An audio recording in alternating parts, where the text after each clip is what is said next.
देशभक्तीची भावना वृद्धिंगत करण्यासोबतच राष्ट्रीय एकात्मतेचा संदेश जनमानसात पोहोचविण्याच्या उद्देशानं एटापल्ली येथे हर घर तिरंगा तसंच वंदे मातरमच्या 150 वर्षाच्या स्मरणानिमित्त विविध उपक्रमांचं आयोजन करण्यात आलं।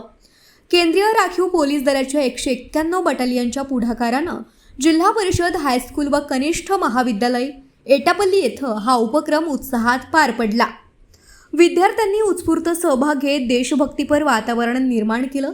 यावेळी तिरंग्याचे महत्त्व, राष्ट्रगीत आणि राष्ट्रीय प्रतीके तसंच वंदे मातरमच्या ऐतिहासिक व राष्ट्रीय महत्त्वाबाबत विद्यार्थ्यांना मार्गदर्शन करण्यात आलं। कार्यक्रमादरम्यान देशभक्ती, शिस्त, कर्तव्य भावना आणि राष्ट्रीय एकात्मतेचं महत्त्व विद्यार्थ्यांना पटवून देण्यात आलं। देशाच्या सुरक्षेसाठी कार्यरत जवानांच्या कार्याबद्दल आदर निर्माण व्हावा आणि युवकांनी देशाच्या विकासात सक्रिय योगदान द्यावं असा संदेश देण्यात आला।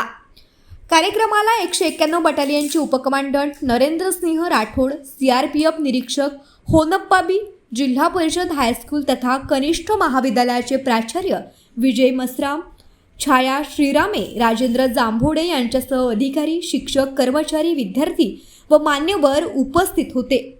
तिरंग्याचा सन्मान, राष्ट्रहिताला प्राधान्य आणि सामाजिक सलोखा जपण्याचा संदेश देत कार्यक्रमाचा उत्साहात समारोप करण्यात आला। शशांक नामेवार, लोकराज्य टीव्ही न्यूज, एटापल्ली तालुका प्रतिनिधी।